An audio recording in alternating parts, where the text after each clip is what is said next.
Hi, everyone. Okay, so I was approached by Pete about doing some kind of a talk or a panel of discussion. And we in Gamfed, so we're a worldwide association, who focuses on gamification practitioners, and we have also companies, and we sometimes have discussions, and this is one of the discussions we sometimes have. It's not directly focused with Fraggles, but it's just a way of contextualizing the problem that we are all facing. So yeah, I hope, if you don't know what Fraggles or Doozers are, don't worry, I'm just going to do a very quick summary. And basically, Fraggle Rock is a Muppet kind of show from the 80s. And there, Fraggles used to play a lot and enjoy their gaming, and they used to play music. And can I slide this down just a second? Yeah, okay. So Doozers are actually manufacturers. They're always creating structures, scaffolding. They just really love doing it. And they could easily run out of growing space because they're living in a cavern. But then they have their friends, their Fraggles, who all like to play, and they like to sing, and they like to explore, and enjoying themselves, and they also love eating the Doozers structures. So we have there a nice closed loop of one's manufacturing the designs, and somebody else is eating them, okay? So this. Oh, hey, Gobo! I found a musical Doozer construction. Listen to this. A minute and 20 seconds, sorry.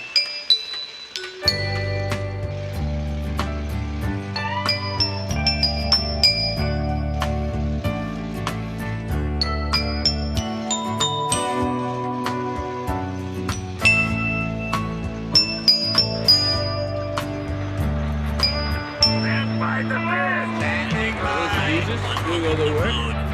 Lower the bridge! They're building their structures. Steady!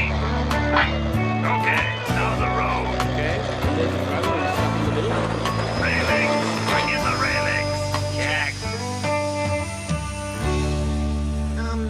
Gobo, why do you suppose Doozers build the buildings Doozers build? Oh, I don't know, Wembley, but they sure built them around you. You're trapped. Gosh, you're right. Well, it's a good thing I'm hungry. I can eat my way to freedom. Okay, so you can eat the solution, the problem, yeah? You know, Doozer constructions sure are delicious. I always have wondered why the Doozers don't mind us eating them, though. Look at that. Does my heart good. Ah, yes. Architecture is meant to be enjoyed. Architectures are meant to be enjoyed. There we go. So I want you to just keep that in mind with this idea. So play or make, yeah? Who has it right? Is it the Doozers? Is it the Fraggles? So what I've done, wait a minute, I'm going the wrong way. So Fraggles are companies and constructions of consumers of gamification. So I will present to you two Fraggles in my team. And Doozers are the actual gamification designers, the architects of those buildings. Now, the discussion, okay, so I'd like to introduce my Doozer team, which is Ercan Altug, Erik Agudelo, and Victoria, and my Fraggles, Mohamed, Hossary, and Angela Grollmisch. So if maybe you could each, the theme of this talk is gamification solutions. What is our aim and focus? How can we better deliver, and what do we expect to receive? So if you can give everybody just a quick applause for my team, and I'd like to get an introduction from each of them. Okay, so Erik, give us a 1 or 2 minutes. Quick introduction, okay. Before I do that, hands up whoever knows the show, Fraggles and Doozers. Okay, those who didn't put the hand up is because you are probably younger than 30 years. So my name is Erik. I probably spoke to all of you. I was born in Venezuela. I am an Irish citizen. I work with design and development of serious games, games for education and training in corporations. Thanks.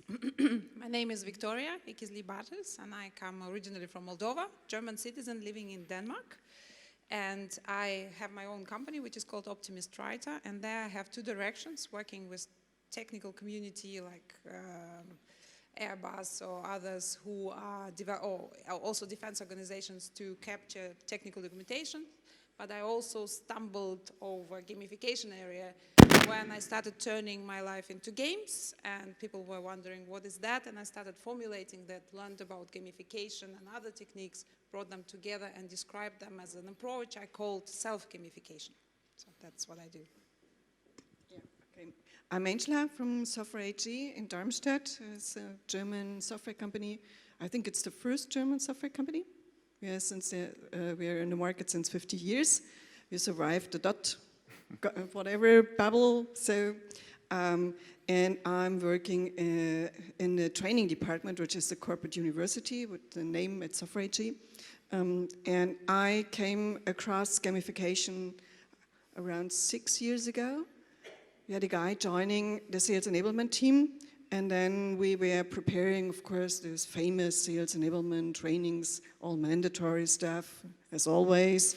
And please do it by, on Monday goes out the email, please do it by Friday. Yeah. And then he said, you know what, let's do a little bit of gamification. And I thought, oh my goodness. And then I went into this, I stepped into this, and I read Gabe Zickerman, I took the courses from Gabe, and I took the courses from Octalysis guys from Yukai Shu, and I read Andrzej Marczewski's blog and his book and his cards and things like that. That's really to get a good understanding what it means. And then I came back to him and say, no, we are not going to do a little bit of gamification. All right. Hi, my name is Mohamed. I'm originally an economist, but I started my own company in 3D printing. And then I worked with Giza Systems. We started using technology to add value to businesses and in the foundation to Egyptian youth. And then we met Pete 6 months ago, and then we were introduced to gamification. And then everything made sense. I was like, we can use behavioral psychology to actually collect data and add more value. And then the whole company was obsessed with gamification for the past 6 months or so. We've been trying, experimenting in business processes and communication internally and externally. And then that's why we're here. So I'm excited to be with you, actually. And yes, that's again me. I think enough to see me today. But yes, I am a member of Gamfed and representing in my hometown in Turkey. So I got many examples I like to show and share in this panel. Thanks for Andres for inviting me, and that's all. Thank you. Okay, so to start the discussion, I'd like one of the Fraggles to explain a little bit of what is actually not working right now from a design perspective. So what do they think that the designers are not maybe doing right in this perspective of, like, what is the kind of structures or designs that you would like to eat that you're not capable of receiving at this stage? Does that make sense as a question? Any Fraggle ready? Okay, as I said, we've been sourcing a lot of companies to work with in the past 6 months. And one thing that come on top of my head is actually many solutions are not customizable enough. So for example, we're looking for a specific solution for project management, for example. So we found a lot of solutions that provide bits and pieces of each part of the solution we need. But we couldn't really find one company that can do the whole solution for us. Mm-hmm. Another problem we discussed also is actually a lot of people come selling products, and I believe that gamification is a human-centric approach, so customization is a necessity in this case. Mm-hmm. So briefly, this is the two, on top of my head, 2 problems. Angela, would you like to add something else? Yeah, let's say it's pretty similar. Yeah. So I was just I went to several fairs and spoke to some suppliers, and they all know what my problem is. Mm-hmm. They are so in love with their solutions, and they don't even ask one question. So that was really my experience with that. Yeah. And then they always say, we are doing gamification.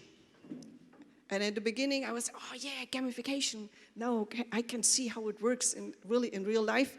And I looked behind the scene, and it was a game.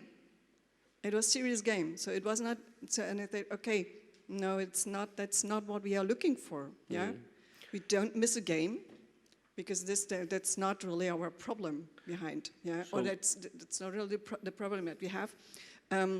Would you say maybe that they're missing the point of what your real problem is? Is that maybe part of the problem is that designers are just coming along and saying, this is my architecture, you're going to eat my architecture, yeah? You're going to eat my architecture, yes, and quite often they don't step into my shoes. Yep. Yeah. There's little things. For example, we are a corporate enterprise, yeah? So we have 5,000 employees.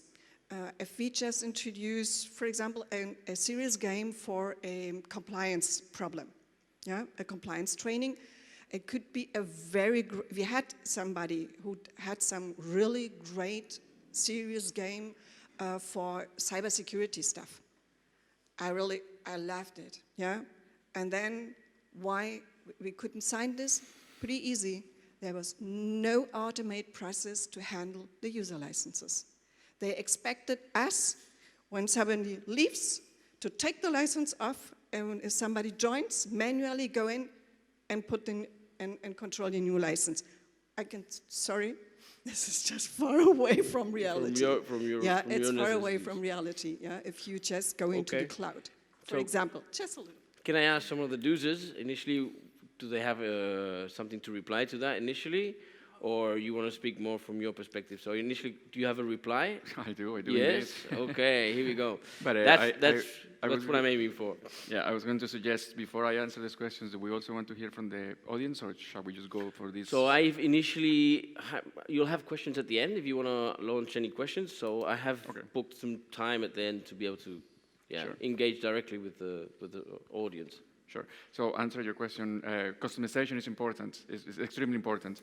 I mean, I don't believe personally that any design, either a game or a gamification solution, could be just taken out of the box and implemented to every single organization without customization. So that it is important. But with such benefits, it also comes some investment. You know, if you are going to engage in a company to do some solution for you, you need to expect that it will take some time. And now jump into your part of the story that, for example, in your case, the licenses had to be manually moved by you. I would say this is just purely bad design. So, and the bad design may come as well with the parts that just taking things out of the box and try to make it fit to everyone. So if it was me, or I would say any company from the many people here representing the gamification industry, what we will do, if we want to do it properly, and if we agree that we are going to do it properly, because sometimes as well the Fraggles, they put pressure, you know. So it should be done properly. We should take in consideration the whole design, and gamification shouldn't be just a tiny part of it. It should be built into the whole system. Okay. Well, I must admit that I am kind of half Fraggles, half Doozer. And both from my background, from the area of technical documentation, I've been working with defense organization as German representative for German defense, but also with those who develop software, innovative products and so on. But also as a consultant, now I have to do both with Fraggles and Doozers. And what I see, what is important is that one of the challenges that all face is that this being in a hurry. So the Fraggles maybe expect a solution. They're very hungry for their expect a solution. It's just a neutral observation. They expect the solution that comes, a customizable solution, but to come right away, and that they can do everything. And it's not, maybe I generalize a little bit, but the Doozers, they have a challenge, but they have an agenda to sell your product. So the solution I see is a communication, and give yourself both time in order to kind of find each other and get known each other, and being aware of your own needs, but also of the needs of each other. So that's kind of where I try to be find as an that, yeah, ambassador. that agenda kind of balancing of getting Yes. And one of the tips is just give up your agenda and listen to each other from the other point of view. And that sometimes gives you a solution that you never expected and much better that can happen. Okay. Ercan, would you like to add? Yeah, I mean, very quickly adding to the main problem is because of this name, gamification, is our very, everything about thinking is about playing games, and everything about thinking about is are we going to put some games inside of the company? I believe that it's very important for us to rethinking to maybe label this business domain. As I know, for example, UKI call this human-centric design. It's very important to approach like this. Or as I know, Accenture called department now experience designer. They are doing this. Yeah, we need to talk about it, which is right, which is wrong. But gamification is a little bit gamify of something, gamify of experience, gamify of application, gamify of hiring or feedback. So gamify is a methodology to doing something. So we need to understand that gamification is never focused on playing time. Gamification is going to be focused on behavior. So that's the reason, I think, one struggle from there. And also the one solution for all. In Turkey also, for example, one bank or another bank, if they use some real gamification solution, they are trying to copy it. It's very popular right now because we are also gamify our process, something like that, but it won't work like that.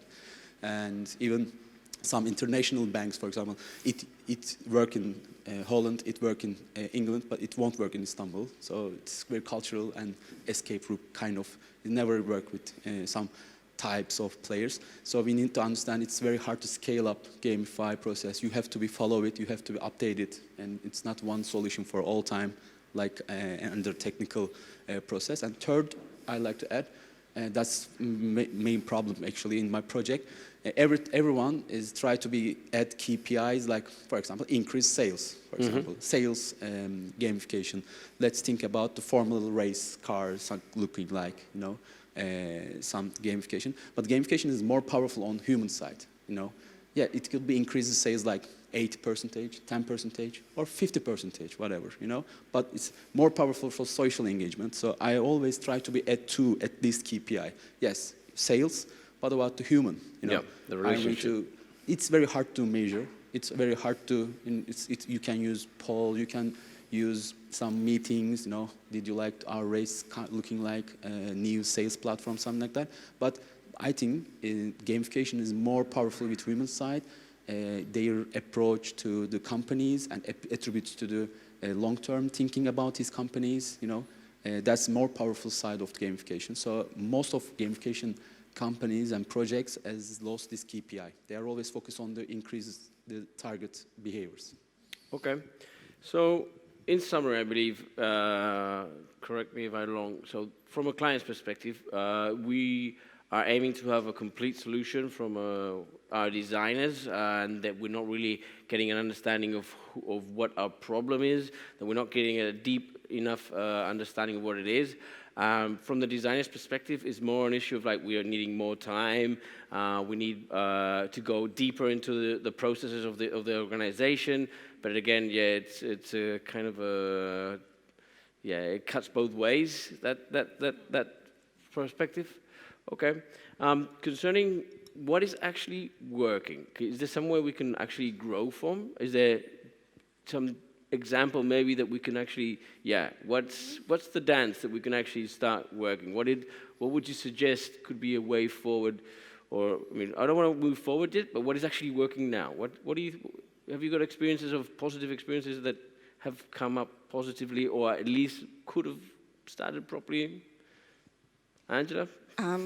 It's probably lots of you may know this because you are in contact or talking to buyers. Yeah, I'm a buyer, so I don't have budget, but I'm a decision maker. Where I see for classical organizations or so-called postmodern organizations that go this postmodern way, there are still these pirate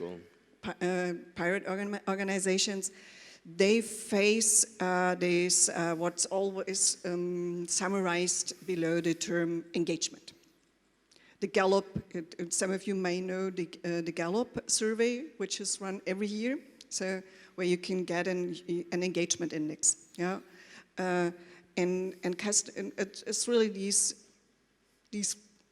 organizations, yeah, set up like an army, a military. It's a military structure. Yeah, there's where it comes from, but they expect digitization is, let's say, is bringing information much closer to the doozers. I'm sorry, we also have doozers. I'm a doozer as well, in fact, at the end of the day, yeah, to the doozers, which before, let's say, the management had the information and they only gave certain pieces of information to the people on the bottom. But digitization is changing this game completely, yeah. Digitization changes roles, operating models, business models as well, yeah, and requires much more that the doozer is talking to the customer and is understanding the customer and stays engaged with it. So they need to form communities. So, but you all know, to manage a community, it's hard business. It's really hard business, yeah. And here's where probably gamification, not in terms of serious games probably, but really in terms of just gamification, yeah, can help the companies to improve the situation, yeah. And of course, I think the games are good in certain places. Playful design is great design for the meetings. You could just gamify the whole meeting culture, yeah. So there's something where there's currently a huge business in, I think so, if you do it well, yeah, when you talk to the right people. But what I really need to tell you, those that know Peter Drucker, this organizational guy from Austria, then moved over to the US, he said strategy is, a culture is eating strategy for breakfast. Mm-hmm. The same happens to gamification. Culture is eating gamification for breakfast. Mm. Yeah? Okay. So, because gamification, if you do a game or not, deals with motivation, with drivers and things like that, and companies, those pyramids, they don't care about the drivers. They don't care about what drives me. They care about performance. Yeah, and there's a cultural shift associated to gamification. And if you can deal with this cultural shift based on what happens in the organizational change due to digitization, for example, I think there's a good potential for gamification. Okay. Yeah. Doozer or Fraggle? Who wants to move on? I can go on. You can go? Okay, Fraggle. Actually, I completely agree with you that gamification needs to be embedded in the system, the whole system. I also agree with you strongly about there's a problem with the name, gamification. Sometimes it's misleading. So what works for us is we tried to start small initiatives that we don't call it gamification. We call it escape room, for example. Sometimes we call it digitized documentation to save time in reporting. To start developing the culture within the company itself and within the businesses. Then we'll make it easier for the team to communicate with the doozers, you know, when we start talking about the solution. And it's actually working. Like, a lot of initiatives is happening. It's not necessarily called gamification, but it's actually some form of gamification. So we're growing from well, we're not growing. We're actually talking about solving a big problem. Now we're talking about having little solutions inside of our organization. Is that more or less? You were talking about meeting rooms, having gamified meetings. You're talking about having little mini games also. So you thinking more of like I'm going to ask this to the designers. What do you think that's actually trying to say to you? Yeah. Actually, what I think what I learned also from the defense world and international standard that is implemented, and I see many parallels. You can drive implementation of something by requirements from the customer. So if the defense, for example, requests certain solution or certain standard to be implemented, those contractors will just do that. And what I see in gamification is that now with the children's rise growing, and my son's school, for example, they are UNESCO certified and so on. So children request games. So there is a lot, especially in Denmark, a lot of gamification in schools in all different kinds, both digital and just like sports combining with grammar games and so on. And what I see is that it's actually very important to increase awareness why games are so important.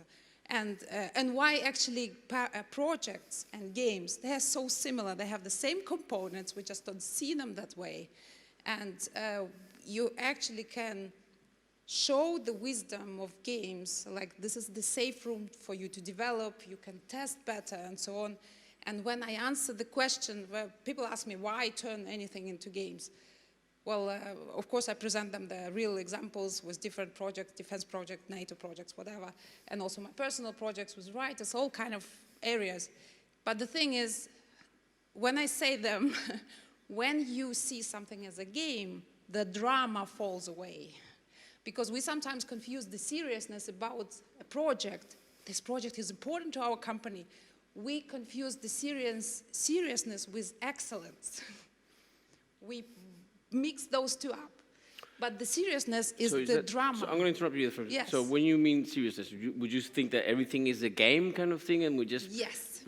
putting it into like a tint of too much seriousness? It's like, oh, it's not a game, but technically it is a game if you observe it? Yes. Everything, you can see everything as a game, and you are both the designer of that game and the player.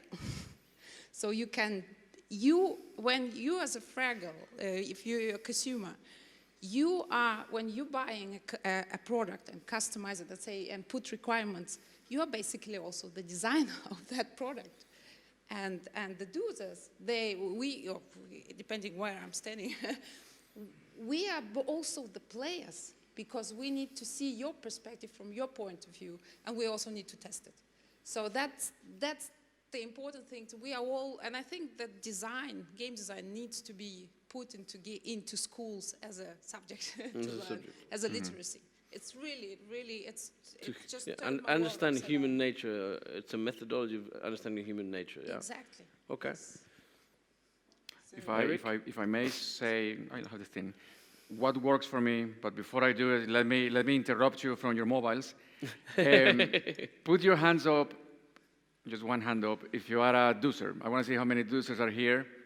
You know, how many are the developers designers? Doozers are designers? Developers, yeah. Okay. So is it kind of 50-50 more or less, or more like 60-40? Okay, and how many Fraggles do we have? Okay. Consumers, buyers, and yeah. There we go. Yeah, kind of 60-40, right? 70-30 or something like Okay. this. Anyway, good.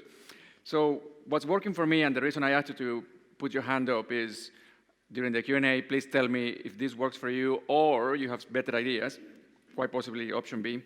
So what worked for me is when you have a gamification solution or a game or whatever, to define your KPIs, which behaviors actually you are really trying to change. What is your solution good at?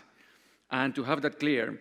And something that I learned through the research and study of academic learning is that lecturers and professors and teachers, they usually have this thing embedded into their way of thinking that we treasure what we measure. So when you have your KPIs, when you know what your solution is good at, define those KPIs, explain them to the consumer. When you put your application into running, collect data, measure your KPIs, and, well, therefore you will treasure your the solution if you get results that you the were results, expecting. Yes, exactly, the KPIs, data. Yeah. Okay. So, yeah, that's a good question. You always use KPIs as a design methodology as you're starting? Because I think most of us would do, but I just want to see if there's anybody who doesn't. Because I've heard other people who don't. No, I do from the beginning. I may change the model that I use to measure the data, which is not so good because then the data is not comparable. But we have somebody who did a PhD, so you know the importance of having your data measurement system from the beginning until the end and respected. You know, so I do strongly advise to know what data you're collecting, to know how you're measuring it, and to know how you're going to present it to your clients. Okay.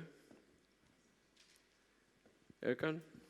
I mean, for a perspective from the companies, it's very hard to decide to choose a vendor to, for example, for blockchain or other technologies. If you need something to solve a technology, and most companies offer same things, you know, in blockchain. But in gamification, if you are talking with 5 different companies, they offer 5 different solutions. Some of them focus on technology, some of them focus on stories, and some of them non-technologies. They are trying to use this physical stuff. Maybe it's not wrong. Maybe it's because of the human-centric and human-focused thing.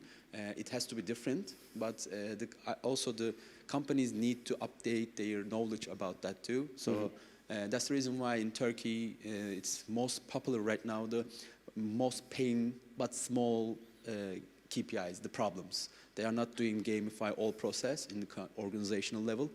For example, one company just focus on the giving feedback, or just only focus.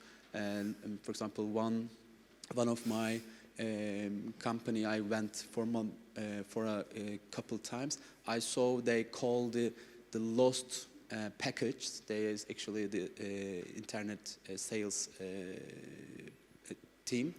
They call it Ghostbusters. So they call just these are ghosts. So you are Ghostbusters.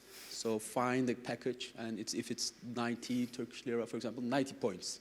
They didn't change any methodology. They just put some stories and put in some music, something like that. They just involve much, and they are not collecting this package. I want to be Ghostbusters. They have a badges, and they can able to collect this lost luggage and put into the right area, and they earn points. That works. So they're just putting this lost package, the stuff, and to gamify, and it worked. And so we are trying to do this. Like right now, they want to upgrade it to increase this the amount of time to packaging, amount of process. Angela there is shaking her head, kind of saying, no, don't completely agree. So just let me play they call the Advocatus Diabolus. Yeah? Diabolus, okay. The Advocatus Diabolus. What you're now seeing here is exactly the situation we are facing. He comes and explains me something about this, the great KPIs he achieves with his solution. It's just a sales pitch. Yeah? I know about the sales pitches. I did training for sales, so, yeah. And then probably it's, maybe it's also my special situation. Always when I listen to this, I just say, yes, let's try to get this meeting ended well, yeah, somehow. No. It's just, let's say, you heard me saying, you know, the new situations most of the companies are in is digitization, blah, blah, blah, all this stuff, and about the collaboration things, that's new. The new workplace stuff, rollout of Office 365 will really, really impact workplace life, yeah, heavily. So you see, I'm willing to talk about my pains as a customer. You simply need to listen to me, yeah, or just ask me, yeah. Instead of just coming up with some KPIs, because I'm probably in a situation where I even don't know what my real problem is. Yeah, we had this discussion during lunch with a bottle. Yeah, the bottle is on the table is moving. Yeah, it's wobbling. Yeah, it's just the problem can be the bottle, can be the table, can be the floor. The floor as well. So yeah, it could be I only down. see. Yep. I tell you. You know what? The bottle, do you see my problem? The bottle. Yeah? You say, oh, great, KPIs. I can tell you that 100%, no, we achieve 80% of the bottles will never move again, if you just put it there. But at the end of the day, this is probably not my problem. So you already come with a solution and how I can measure the success of the solution, but I probably even don't know my real problem. Yeah. And this is something when you come as a gamification consultant, come to a company, I know that most of you already have solutions. You know, you have games that put a lot of effort, emotions, and time and resources into your games or your solutions or whatever platforms. Yeah, and you try to sell your platforms. Of course, I can understand this. We also sell things. We have to make money, all of us. Yeah? It's even better if you just try to figure out if what you are selling really solves my problem or not. If not, it's a waste of time, because you will get frustrated, I will get frustrated at some point in time, and you will leave and say, have you seen this woman there? Angela, She doesn't understand anything. Forward, because I think the next step now is like, which way do you think we can improve? So I think it's growing from what you're saying, you know, how can we better the communication, or how could we improve? So we have a problem of companies having a problem and wanting an organization to give them a solution to a very specific problem, which is their own, and they want to be able to be understood. And at the same time, we have small players or bigger players who have already a predefined solution and they're bringing to the table. So, yeah, from your perspective, what is the way forward? So, Victoria, I think you have a... Yes. I learned as an author, both of fiction and non-fiction, I learned how to, market art and all those things. So, and I heard of an approach called LEAP. It's an abbreviation for listen, explain, ask, prosper or profit. So profit comes the last. You start, as you said, with listen. And this is important, and I learned it in different projects, both, as I said, with defense or artistic customers, is that first, as a doozer, you need to listen to the customer requests and then explain. Because when we come as a doozer or Fraggles as well, we speak our languages. We are like two people speaking different languages. So then you explain, well, my background, I'm Moldovan, I'm not German origin, I make this mistake in German and so on. So you explain after listening from their point of view, you can explain. And then you ask, so you engage both sides, the other side, and you agree on actions. And I love action lists, they're brilliant. Then you both take the ownership in that project. So it's not anymore a product that you sell, but it's a common project. And I realized, even if for example, I self-publish, but I have an editor who does for me. And it works best when this editor takes my book as her own project. That is then, I know, would be the best solution. And I saw it also in software projects as well.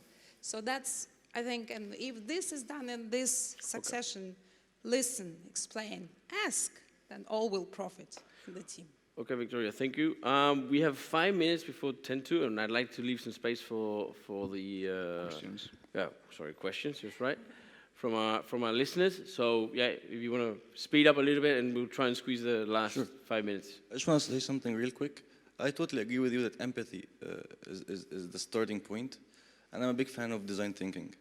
But some of our processes are built on design thinking, and we always tell our technical team, never go in the meeting with a solution in mind.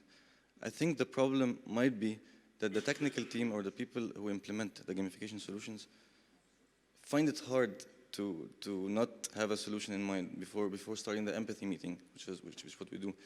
So the way we solve this in different design process is we have somebody from no background of gamification, just for the empathy part.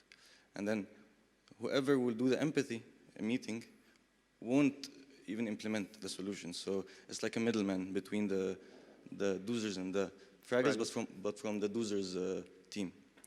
And actually, this worked pretty good. It's a different design process, but I think it worked pretty good. So I think this might be a solution. I don't know. Cool. Pretty much the same. We are doing this pretty much the same way. We're selling design thinking workshops, or we're doing design thinking workshops with our customers to just help them to understand their pains. And then it works really great. And then there's a huge trust in a common in a relationship, and so that it's a much better starting point. From there you can go, and probably then you should have an exit strategy if you see that your solution or what you have in mind doesn't fit to the pain or the problem that I have. Apparently it fits to So this bottle wiggling. Are we kind of talking a little bit like having the idea of smaller projects which are safe to fail before making such a really big one and having a big failure on a project? So having more of a design process. I don't know. I have Erik still to answer the questions. Yeah, no.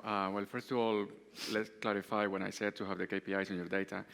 What I mean is, what is your company good at and your product at? There's still customization.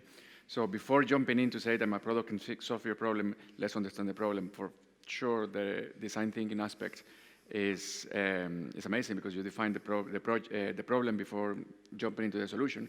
So all of this needs to be done. I mean, I would think that all people here who are working on gamification products, platforms, and solutions are familiar with this process because this is part of the design of the product. You know, that doesn't mean that we are always going to get it right. You know, we can also get it wrong, but at least we try to do everything that is right and according to the book and according to our experience. So that is knowing what your product is good at, knowing if you are going to use or reuse part of that, doing the empathy with the customer, and going through the try and tested processes. You know, we have project management, we have the agile Scrum methodologies, we have the design thinking. So if we use all that, if we have a good product, then chances are we're going to do something good. You ask it for the smaller projects, the bigger projects, let's say. For example, we are now introducing Office 365. We are rolling it out next in January next year with the online services as well. And just not like others, just one application or two applications, maybe it's just pretty much except one or two, everything at the same time, yeah? So imagine if we would start with gamifying some of these things in here, yeah? We would start small, of course, land and expand, yeah? But we would not go with different vendors because of the platform, the Microsoft platform. Okay. Yeah. However, HR and recruiting perfectly can go with somebody else. They don't have to go with what we probably would do. We would choose Bunchball because they integrate seamlessly with a Microsoft platform. Yeah. But HR has different problems, different needs, different systems, different processes. There's no that we go with only one holistic vendor or with small ones or whatever, yeah. And the bigger the company, the less, to be very honest, let's say when I have to choose a vendor and it's a strategic project, when I know it lasts 5 years, 10 years, or it has to last at least, and I know that I get the budget every year, which is really important, yeah. I probably would not go with a company where I don't know if this company still will exist in the next 2 or 3 years. Yeah. So you need confidence. Yeah, of the I need confidence that this company really is scalable. Yep. Yeah, and this will last or will stay there. Yeah. Okay. And something where you really need to deal with is just we have to fight the budgets for the solution to sell every single year. Yeah, and if you can't show that the solution really adds value to the business, the solution gets cut off. Yeah. Okay. You want to add something else, or the public have any questions? I hope you do. Okay. Do you have any questions to the panel, to the Fraggles, to the Doozers? Yeah, what's your experience, or would you like to add something? No? Okay. Bernardo. He's a Doozer. Is it Doozer or Fraggles? Who are you asking? The things that the part where you talked about KPIs kind of rushed into my head a little bit, because we've been fighting against adapting too much into the culture or the kind of trying to get into the, let's say, language of the company. So what we figured out better was kind of define the problem, whatever the KPI it is. So forget about the KPI and get to understand the problem. And once we define the problem, then we can move forward and use the KPIs to solve the problem, because what solves the problem is action, not KPI. And KPI kind of holds, everybody knows KPIs, and it's been so much around our ears that it's now like something that falls into the background.